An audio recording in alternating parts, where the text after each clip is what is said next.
Now, good morning. My name is Laurent Mas. I'm a co-founder and director of Successful Business Advisor. I would like to welcome you all. Thank you so much on this last webinar of our New Economy Summit.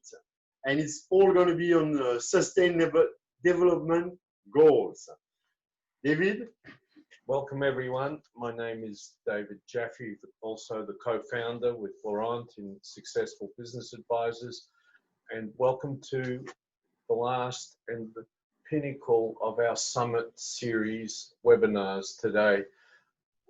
We have had a great 2 weeks, just over 2 weeks of learning and tips and helping everybody and sharing of information over the last 2 weeks. And today we stand at the top of our game.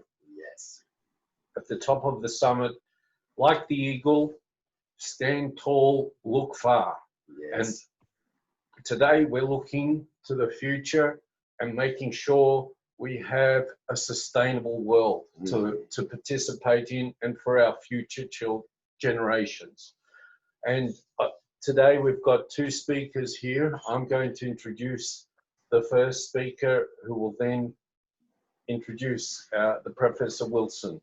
So Michel came to our seminar early this year and we immediately had this bonding and we've developed together for further.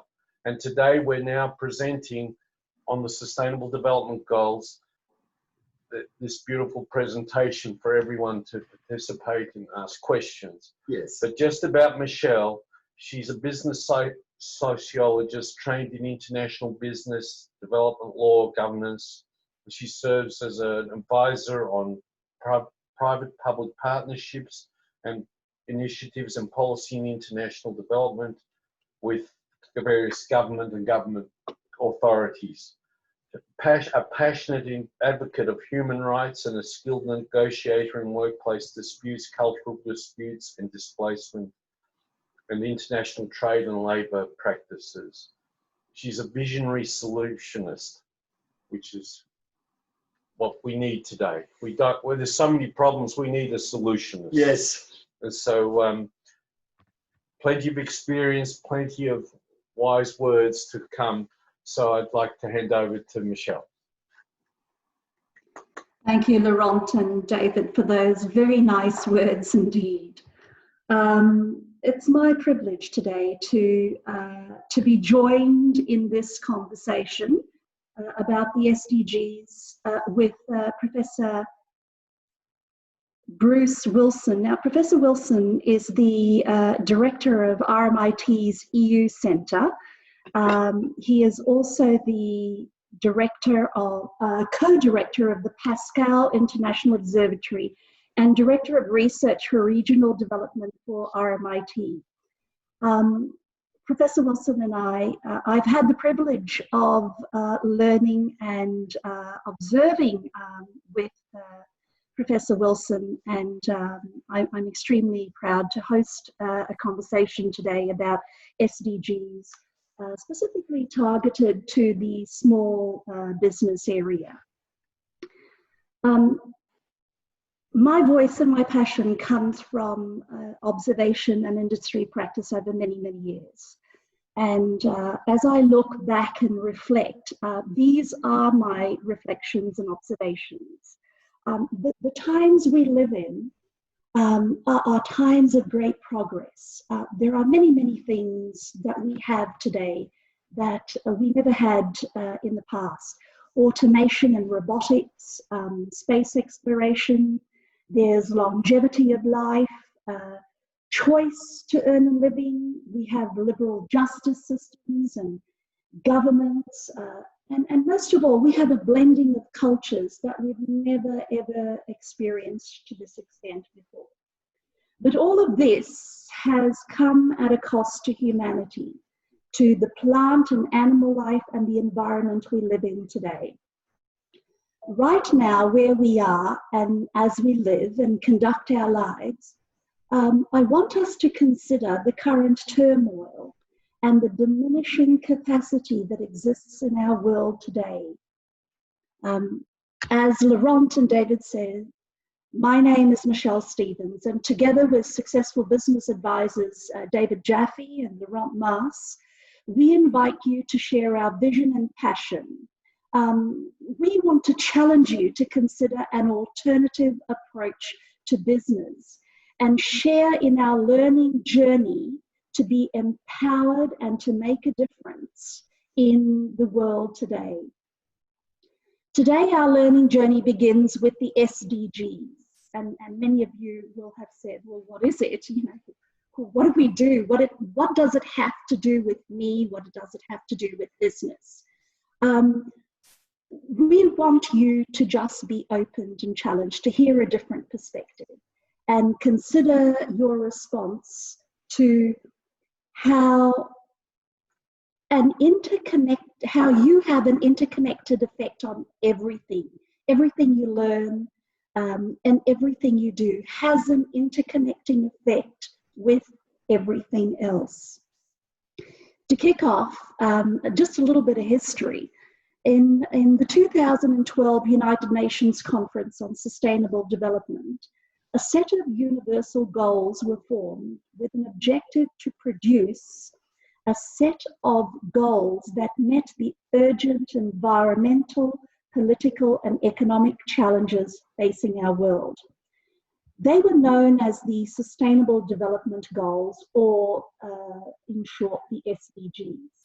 They were adopted by the UN member states in 2015 as a universal call to action to end poverty, to protect the planet, and to ensure that all people enjoy peace and prosperity by 2030. Now, here's the big magic number, 2030. And I want you to consider that as we continue through our discussions.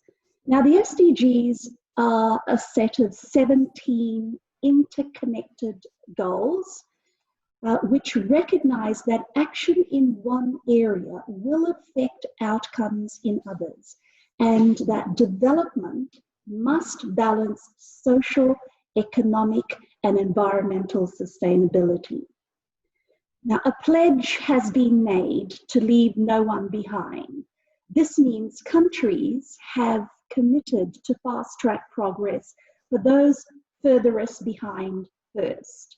That is why the SDGs are designed to bring the world to several life-changing zeros.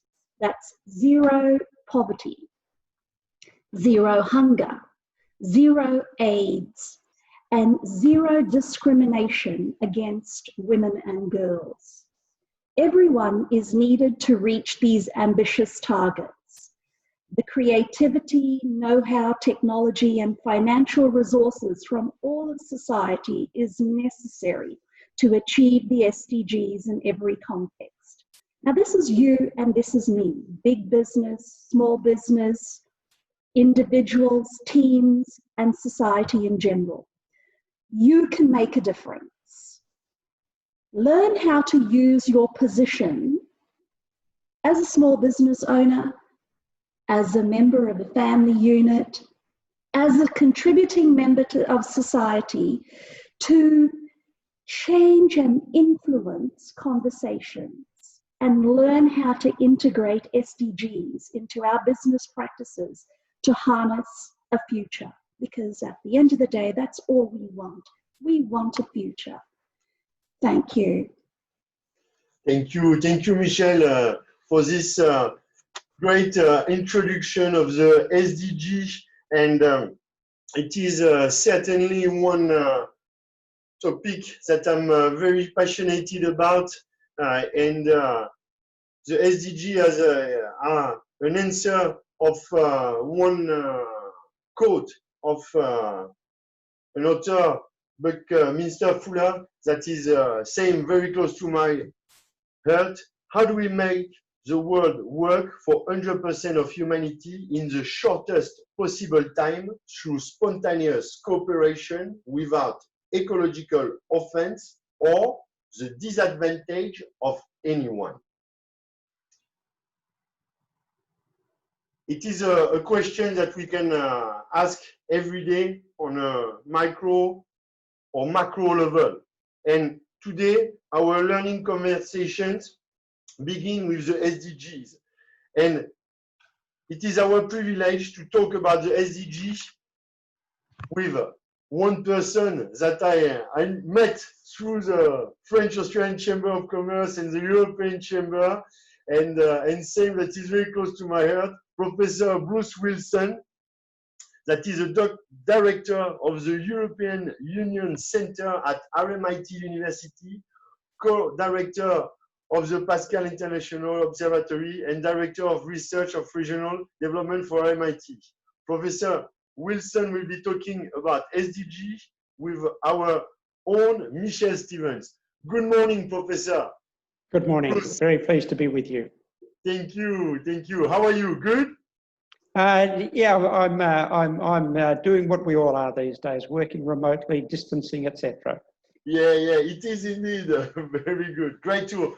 I would like to before we start the question, I would like to acknowledge you and thank you so much for being here with us today. Even if we can see you, I'm glad that we can see your face on the image, because you've been an outstanding warrior of the change and bring SDG in the university. So thank you so much for that. When I look at the SDGs, I'm a bit overwhelmed by the shopping list of problems.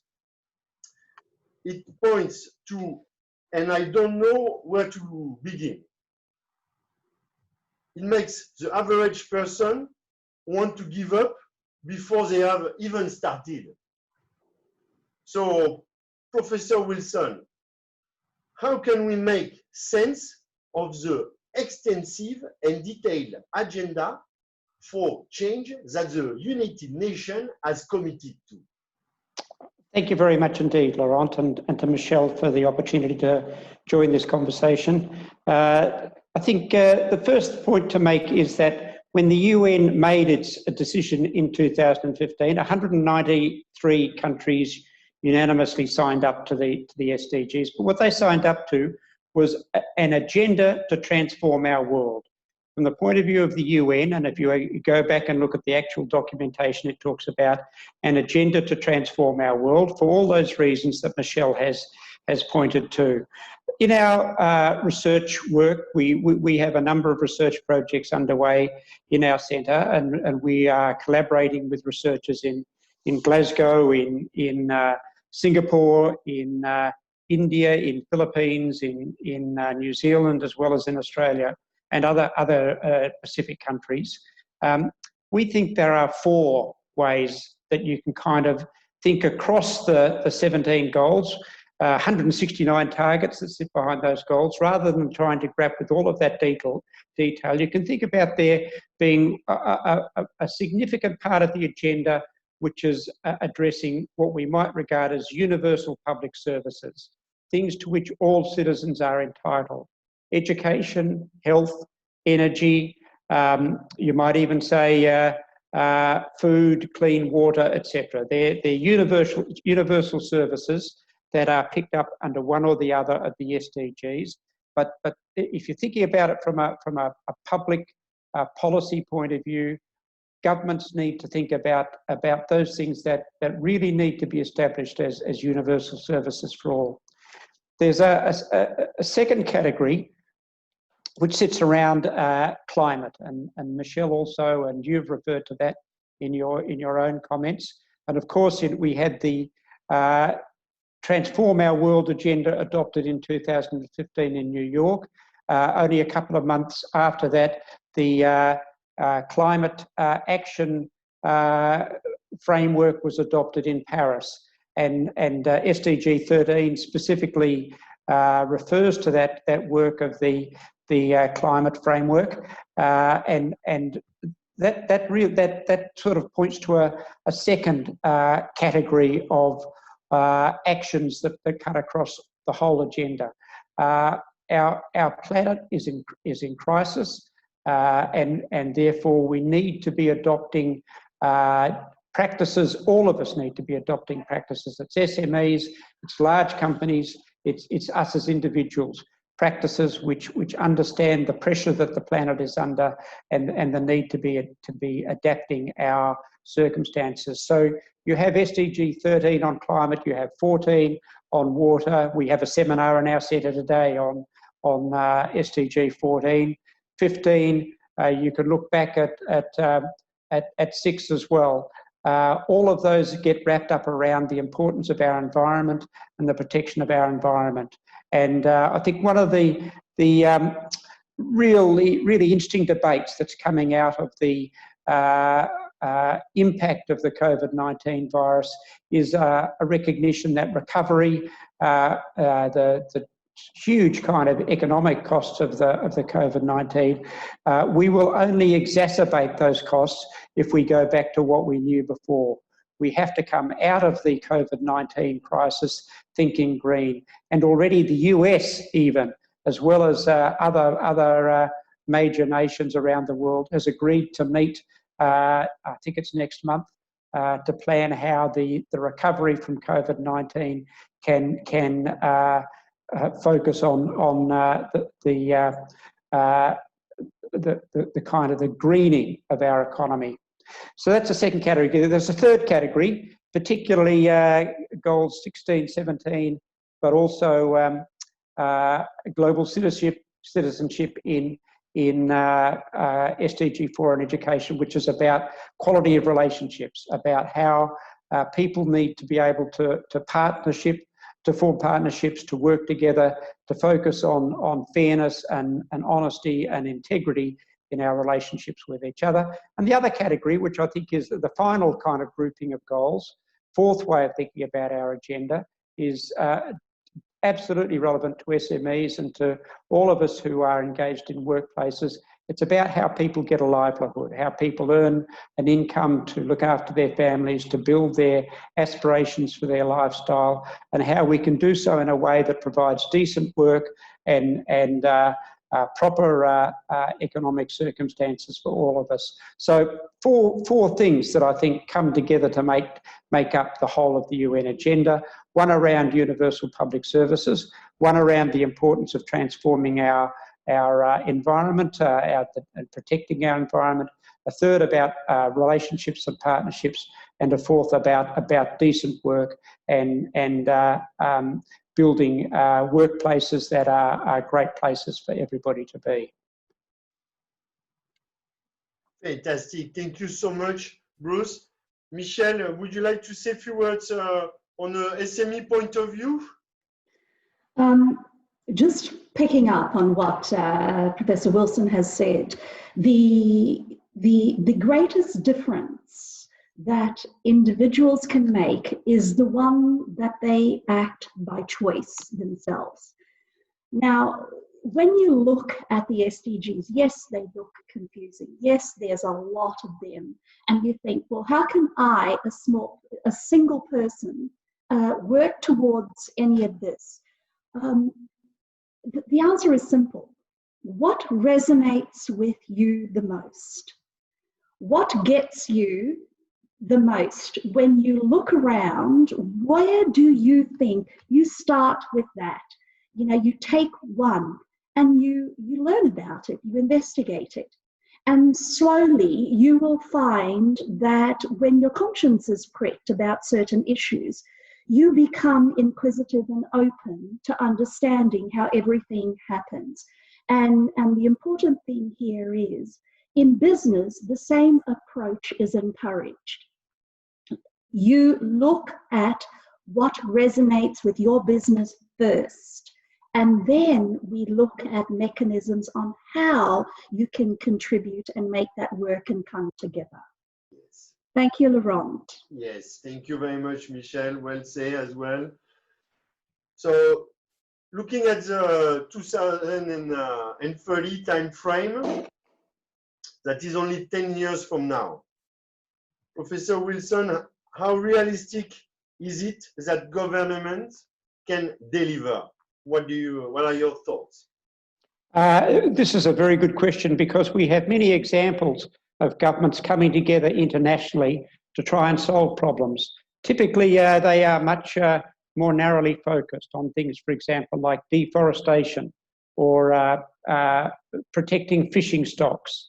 And certainly we have seen a number of efforts more generally for them to come together just around the environment. We have good colleagues in our network who have spent a lot of time studying this, and they say that part of the issue is that governments need to recognise that these challenges, particularly the challenges that are now wrapped up in the UN agenda, involve a whole range of different kinds of challenges. Typically, what governments do when they're faced by a problem like deforestation or even the broader question of environmental change is they say, how are we going to fix this? We'll make some rules about it, and then we'll chuck some money at it. And it becomes a kind of a financially driven solution to either persuade business or to persuade developing countries to change what they're doing. You know, for example, we want China to stop having such emissions-driven industry, so you know, we'll pay them to change their practices. What the research shows on that is that it's too narrow a way of thinking about the issue. It's not just a financial problem, it's a political and even a moral problem. There are some things where we just have to say, it's not okay, for example, to have slavery. We still have slavery around the world. That's not okay. And it doesn't matter whether you say, oh goodness, we'll have to try and pay those employers, you know, so that they change their practices. The answer is no, no more slavery. That's the end of it. And it's the encouragement that we are taking in the reports that we are preparing at the present time is to understand that there are, yes, a mix of different kinds of strategies that will help to address these problems. Some are economic, some are sociological and political, but some also involve a more philosophical dimension where you simply have to take a stance and say, that is no longer okay, we need to change our practices. And so I think the answer to your question depends on the willingness of governments to recognise the scale of the challenge and be willing to take that extra step. Thank you, Professor Wilson. I'm totally aligned with your answer. Michel, what's your point of view, seeing it on a SME point of view? I don't think that governments can deliver in the time frame that they have. And this all boils down to just time. Governments need the help of everybody. You vote for the government, then let's have a say, help them accomplish what they have set out to do. And this is where small business and big business in particular, the business sector, can really make a difference and help governments join in an effort to ensure that our governments are able to deliver on these. And so support from the sector is vital, it's necessary. But more importantly, that support needs to be underpinned by every individual. Don't just look at the boss or the head of the organization. Look at yourself and where you are and how prepared you are to help things along. Thank you, Michel. Well said. I'm gonna move forward. Business survival is fiercely competitive, regardless of size. Agility, responsiveness, and available funding are among the key drivers for adopting change. What type of goals should we consider for business that are relevant and encourage sustainable contribution to the SDGs? Professor Wilson? Look, I think that's, you can take up almost any one of the goals, but let's talk about SDG 13. We have a project in Gippsland at the present time where you will all know that we've already had the closure of one coal energy-powered plant, Hazelwood, and the others all have caps on their life. So over the next 5, 10, 20 years, we're going to see coal-fired power disappear in Gippsland, and already we have very significant investment on the decks with respect to renewables. Some of those are very large projects, but many of them are quite small enterprises that are agile, that see opportunities for the specific kind of technology that they have at their disposal, and they will be just as important as the big players in facilitating that transition from coal-fired power to renewables. That's just one example, Laurent, but you could go through every aspect of the goals and see an opportunity for SMEs in that regard. Thank you, Professor. Professor Wilson. Michel, your thoughts on from an SME point of view, small and medium businesses? Yeah. Look, I will never stop encouraging small business and big business to consider their partnerships, alignments, and collaboration, and to consider their ethical practices and approaches to business. For me, that is key to encouraging not only the take-up of SDGs, but how to actually consider contributions from a business perspective to the SDGs. Creating fair and equitable business environments, learning to work with people in partnership. That's SDG 17, SDG 8, I believe, 7 and 8. 8. And these are some of the ways that we can look at encouraging SDGs, you know, like, okay, let's start somewhere. And if you have to start somewhere, then start looking at something like partnership models. Thank you, Michel. I just, we were thinking about the same thing with David just now. We had the same thought, and David asked me to chair. I was going to do that as well. It's exactly what we've been doing with the New Economy Summit. First, we've been equal gender, SDG number 5. We are helping entrepreneur, SME, people that wants to do for good for the economy. SDG number 8 and number 17 as well. The partnership for the SDG is part of the New Economy Summit. So I just wanted to mention that. And moving on to the next question. Thank you. A basic business principle is to make money. The cost of implementation of the SDG for small business is perceived to be high for little to no commercial return, while big business is driven by shareholder and investor expectations. Small business struggle to survive commercially. The question is, what strategies can we use to encourage SDG take-up that realize a commercial return for investment? Professor Wilson? I have been a small business owner myself. At one stage, I had about 8 employees. And the short answer to me always is invest in your people. The quality of the staff that you are able to develop is the key to successful performance in my experience. Fantastic. Thank you very much. Michel, your point of view? Look, I can't agree with Professor Wilson anymore. Despite what business owners may think and feel, investing in your own processes, even considering investing in yourself, by self-learning, by self-improvement, by reflection, by joining with other organizations.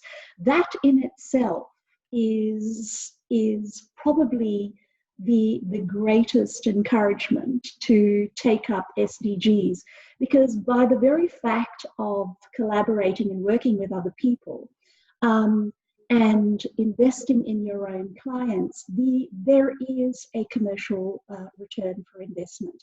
There are many opportunities for these, and so we see that in improved bottom lines of business.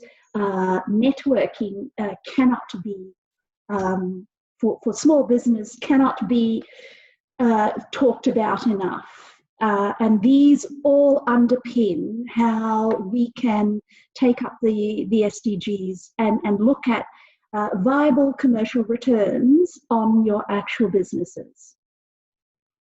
Thank you, Michel. Thank you so much.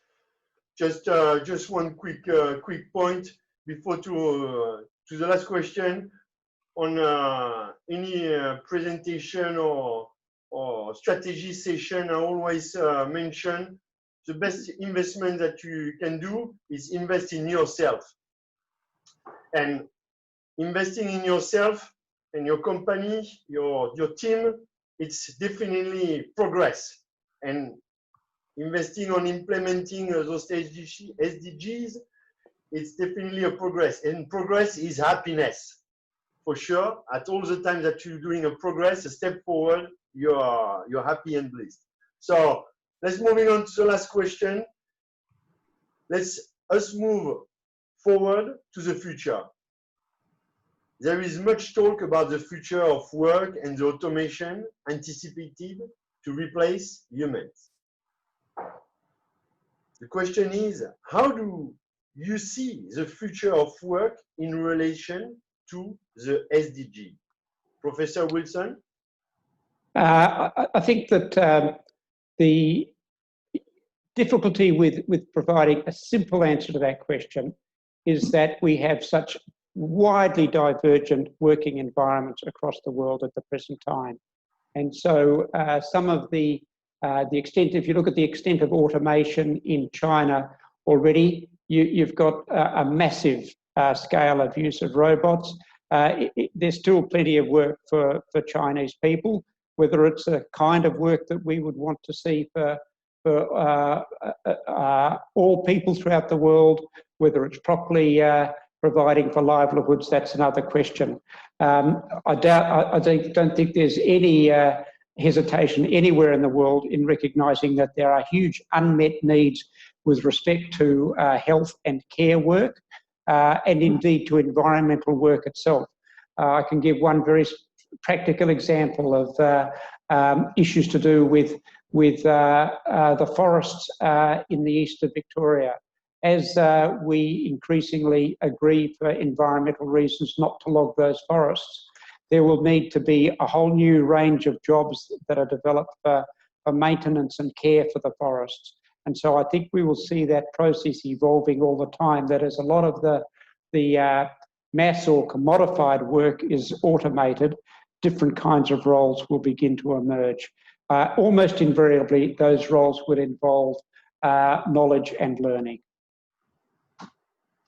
Very good. Thank you so much, Professor Wilson. Michel?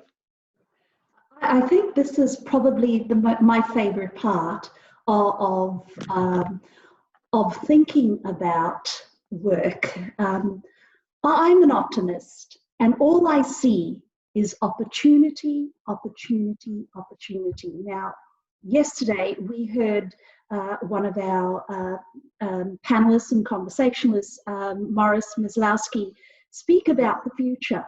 And he had a lot of optimism of what that future looked like.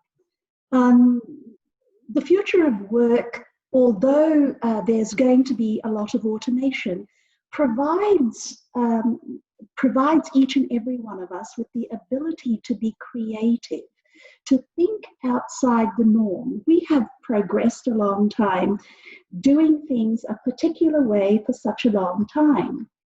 So here is an opportunity. Reinvent And I think this is a valuable ground for small business. The very fact of their size allows them the adaptability and the flexibility to get into these gap areas early, identify, get in, do something that's different. It doesn't mean you have to change the entire nature of your job. You can work in the same industry, but you look and produce in a different way. That is how I see the future of work in relation to the SDGs. The SDGs remind us that at the end of the day, we are creative and innovative people, and we can continue to build and adapt and change regardless of circumstances. And that is what I want to leave everyone with. You know, the future is optimistic, but we've got to work together. Let's look at that. Thank you, Michel. Well said. It's an extraordinary view, optimistic view. Same, I'm on the same page of you, the front cover, because I'm an eternal optimistic. So, and it's very important to keep that in mind, to look at the future. We are arriving to the end of the question interview with Professor Bruce Wilson. I would like to, I know that you got another event, Bruce, that you got to look after. I would like to really thank you so much for your participation to be with us today and share your really priceless knowledge and wisdom on the Sustainable Development Goals. It's been great that you've been doing all those with RMIT, all those speakings and on each goals. So I invite everyone to, maybe you can tell them where to join on your afternoon talk at the RMIT. Please, Bruce, the floor is all yours. Bruce? Bruce? We had a we might have technical difficulties. Yes, it might be him this time. That's okay. We're gonna embrace the challenge. It's part of entrepreneurship journey. Yeah. we had challenge yesterday with Maurice with challenge. Today with Bruce. That's okay. We're just gonna move on to Bruce. It looks like you can't hear me, so I'm just going to move on to the Q&A part, and thanks everyone to use the chat room for the Q&A. And I see that Judy just sent a great question. So Michel and David, I'm going to invite you to move on the Q&A bit. Thank you, Judy. Great, she said. Great work, team. Very informative for a startup. It's hard to be focusing on all the SDG goals. Is there top 3 that you recommend we will need to focus on? In your opinion, is there a few that are a must and can be easily implemented into startup without too much effort? Great question, Judy. Thank you so much. Michel, ladies first. Would you like to answer to this question? I have a bit of a technology dysfunction at my end. I can't see the question. I'm just going to respond. Judy, the one goal that I would encourage everyone to consider, probably first and the easiest to implement, is 17. Consider your partnerships. Consider how you can make a change when you are leveraging your network capability with others. Consider the effects of your choices of partners, of the way you conduct yourself, because SDG 17 has a ripple effect especially for small business, in that your choice defines the services that you offer. So look at how, I would say, look at SDG 17, unpack it. There are subsections in that on how you can best help and embrace this. But I also think that 17 is a perfect starting point from a business perspective. Thank you so much, Michel. David, would you like to mention any goals for startups? I think Michel has previously talked to us about gender equality. It's something that you can easily adopt into any business model. And part of the commentary is you can't take on all these. Only a certain number of goals are for business. Some are left to governments. And we've got to set the example. Correct. And once you adopt a goal and are conscious of it, you build it into the culture of your new business. And it becomes a cultural thing.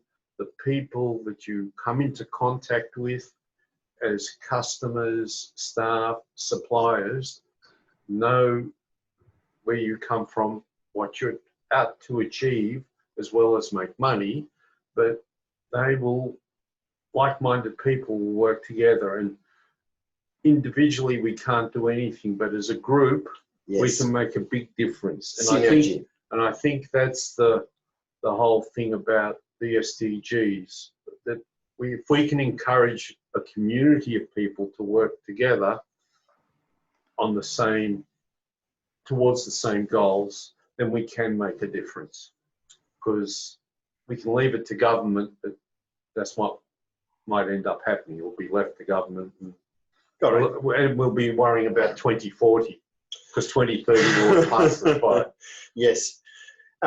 Thank you, David. Plenty of nuggets of wisdom here. What I would recommend, Judy, is to really choose 1, 2, 3 goals that is in alignment with your values. Even if you're a startup, and even more as a startup foundation of one business, it is really important to know your value, the value of your brand, that you want that your clients, your supplier, all the stakeholders see and sense. So you can choose what is really important at the start is maybe choose by one of the goal that is closer to your heart, and like that the action will come together. When you commit, usually the universe bring everything to make it happen. Today is the best example. So I hope it helps. Great, thank you, Michel. Awesome. Sorry, Laurent, I'll just add one little bit there. I'm just unpacking Judy's question. Yeah. One of the things that isn't apparent in a single SDG but works across many SDGs is this ability of ethical practice. And the word ethical practice, whilst it's only 2 words, really means a lot of things, and it encompasses the entire 17 goals. For a startup, when you consider things such as the gender quotient, the language you are using,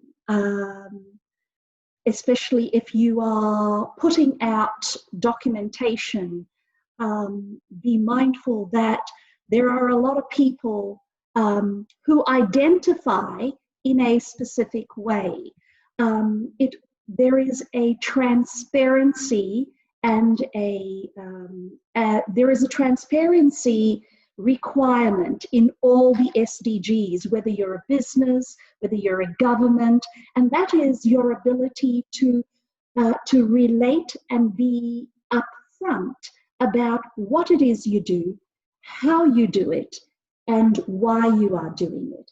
And that's not just a government initiative, that is actually now enshrined in law and in business practice.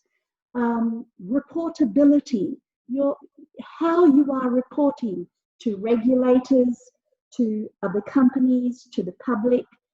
These are the small initiatives, although and are underpinned by the entire 17 SDGs, but they are business principles and practice that we sometimes take for granted, and we assume that, oh, we're working in a particular way. It doesn't matter. We can do and we can report and we can say how we want to report and what we want to say. And so it's a consciousness that you are required to be responsible for something, not just your actions, and responsible to others through your actions. Yes. Thank you so much, Michel. Great words. David? To add to what Michel said, once again, I don't think it's just about reporting, it's about communicating. It's about telling everybody else that we're championing these goals. Come along for the ride. Hey, I'm doing good. Come along. and that's how we're going to get it through the business community. Correct. Because individually, one-on-one, yes, we'll make a difference. You'll get your employees on board and they'll love the culture. But if we don't spread the word somehow, and it's not just by way of reporting. Previously, I've said about the top 200 companies have to report in their annual reports what they've done for sustainability. It's a public record now, and they've actually consciously got to do things to make sure they're striving towards sustainability and setting the goals for everyone else. So it's about getting everyone to come along for the ride, and you must communicate this. Yes, and getting aware that you're doing good things for your business, but for the good of all, and the acknowledgement and awareness, it makes a big difference. 2 hours ago, I was doing an opening of a webinar talk, a bit like today, and doing the breathing. And at the end, it was for Money and You with Craig Doyle, one of the authors of the 52 entrepreneurs that have been implementing in their business the SDG and applying the SDG. And with another author of this 52 entrepreneurs, Deborah Coopers. And at the end of the talk, we had one flip chart for Money and You. And the flip chart was win-lose, the sum is 0. And it is exactly that. It's a principle. Just by playing win-win with everyone, it's a simple principle, but it is a principle that is applicable for the SDG. So it's very important to play win-win for everyone. Thank you, Michel. I see that you already changed the screen. We had a few more minutes for the questions, but I'm just going to check if there is any. Great, awesome. Saying Judy. So I wanted to maybe go a quick walkthrough of the previous screen with your guidance, Michel. But if you already moved on to that, it's really happy to go through the Abundance for All Foundation. So thank you, Michel. You moved me. Could you please make us a quick walkthrough of this screen, because I think there is key important things for everyone and all people that will look at this webinar? Thank you very much, Michel. So when we are talking about how a business aligns with SDGs and what you can possibly do, on this, what you can see are some of the initiatives that have been undertaken by different businesses in different sectors.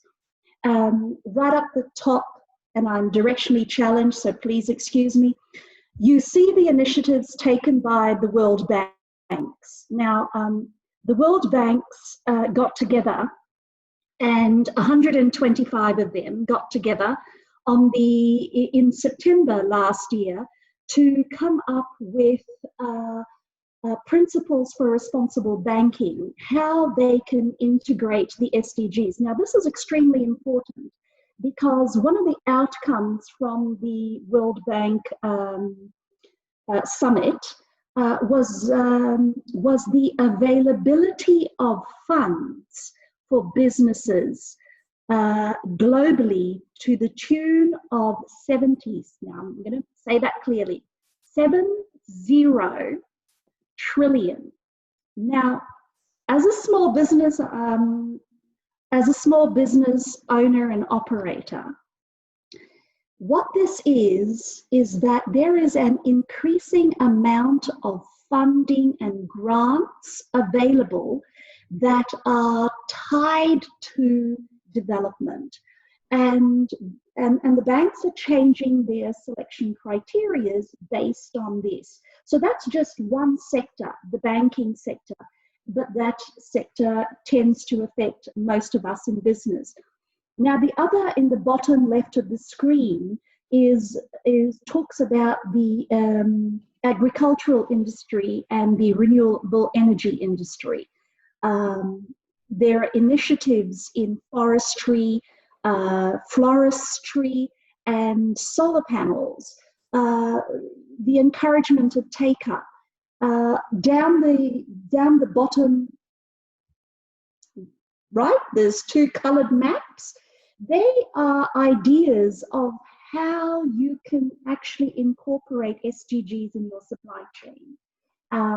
And these types of matrices and concepts and ideas talk about, will be explained in detail by Laurent when he talks about what SBA is doing as an initiative, as a small business initiative to the sector. And the very top one is all about how partnerships work. There is this great global move at the moment to encourage what is known as PPP, public-private partnerships. And this is an extremely important piece of information for small business and for business in general, because this is how you identify and leverage new market and networking possibilities. This allows you to create divergent streams of income and revenue generation in your business. So have a chat to Laurent and David, because they're across this. We're building our knowledge on this. We're not the experts by far, but we are certainly here to help you talk about that. And I'm going to hand this over to Laurent and change my screen, because he's going to discuss all about this. For this great walk through of this screen. I thought that was really relevant to go through it, because it is abundance of golden nuggets of wisdoms, and as well for funding and for enterprise, for the good of all, and SME. It's really important data.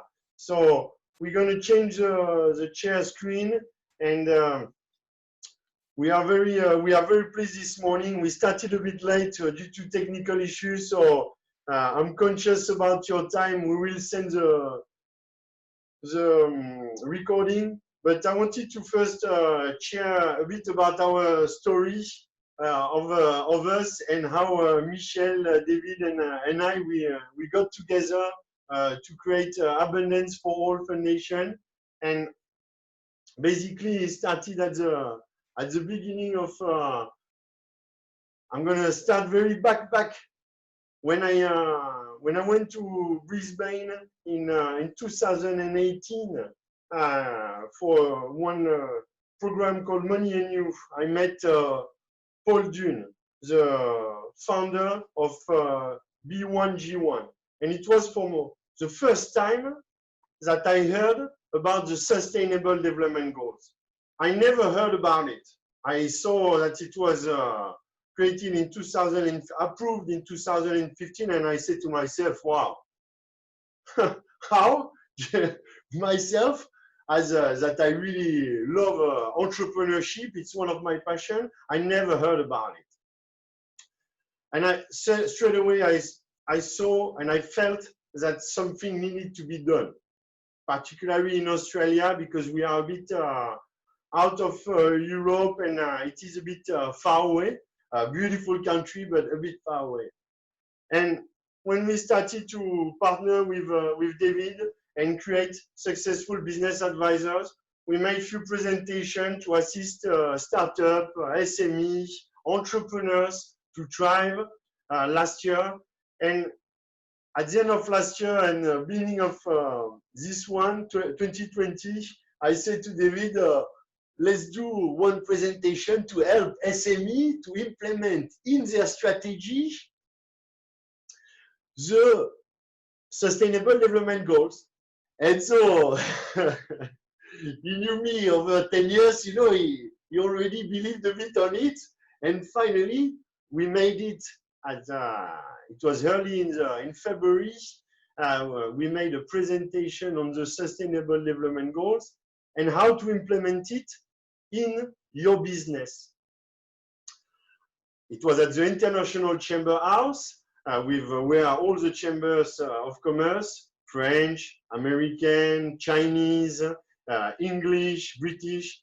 So, and we gave this presentation, around 15 people came to this presentation, and Michel were present in this presentation. Michel that got much more expertise than us. I'm an entrepreneur, David is an accountant, I'm an advisor as well, but Michel had much more advanced on the knowledge and expertise of the Sustainable Development Goals.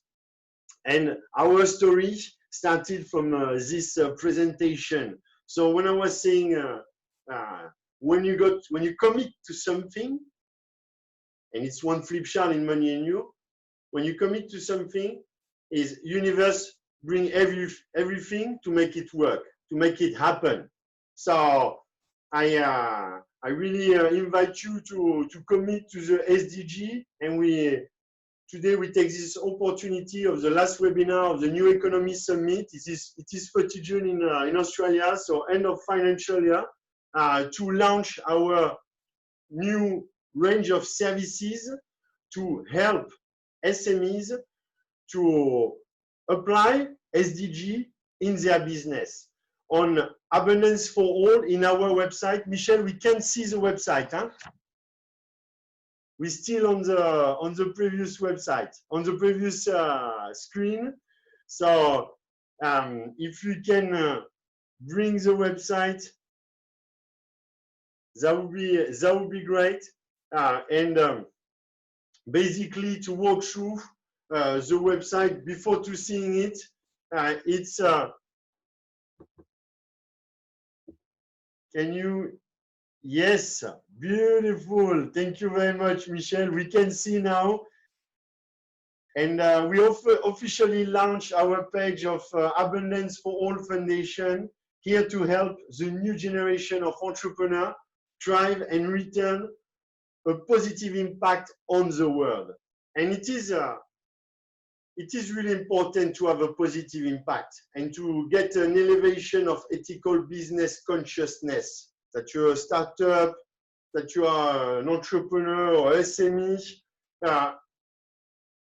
And we got to change. We mentioned that last week on one of our webinar to change this paradigm and have this paradigm shift from scarcity to abundance, and abundance for all. One really good quote from Buckminster Fuller: the purpose of our lives is to add value to the people of this generation and those that follow. Yeah. And that's a key quote that it's really crucial to be aware of that. I mentioned the book Legacy, where 52 entrepreneurs were applying that and behind B1G1, and we'll mention that at the end. But legacy, you leave things for your children and the children of your children.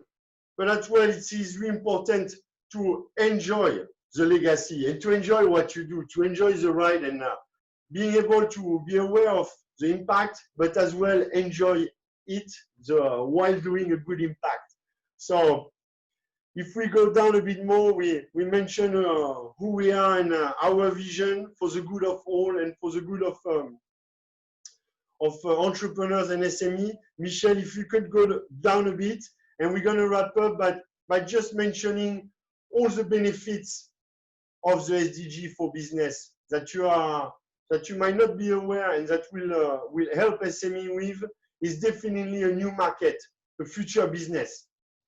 The winners tomorrow is going to be the business that's going to have a good impact, that fulfill the team, fulfill their leadership and all their impact. There is a big marketing benefits that you can have by saying to people that you're doing good and that your team embrace all your action and the SDG goals that you choose. You can definitely learn, but not mean, really good one, potential tax break. There is regulatory compliance as well. Ethical, elevation of ethical business consciousness. It's a really important thing for us. Philanthropy, personal fulfillment. Fulfillment is the key. It's not just about making money here, because we've been there, we've done that, we see where we are at today. So fulfillment, individual, to be good for humanity and the planet. And of course, really have a great impact on your profit and strive to make a better profit. And if we can go down, Michel, together, if you can go down the screen, go down, down, down, thank you. The goals. I invite you, if you're interested, to contact us. We're doing one mentoring program that it could be 3 months, 6 months, 12 months to implement the sustainable development goals in your company, in your SME, any kind of businesses, any kind of industry. For that, I invite you to just write your name and fill in with your comments, and we'll have a 30 minutes free session with myself, Michel, and David as well, depending on which kind of business and so on, and your needs and what would you like to implement.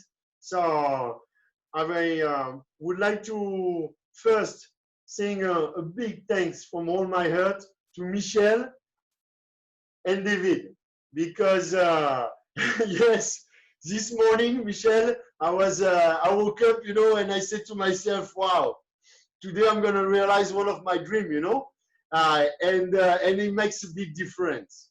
So I'm very grateful to both of you for that. I'm very grateful to all the speakers for New Economy Summit, because everyone has been extraordinary, and we've been giving really abundance of wisdom and expertise, and really it's been a big river, like a Hudson River of golden nuggets.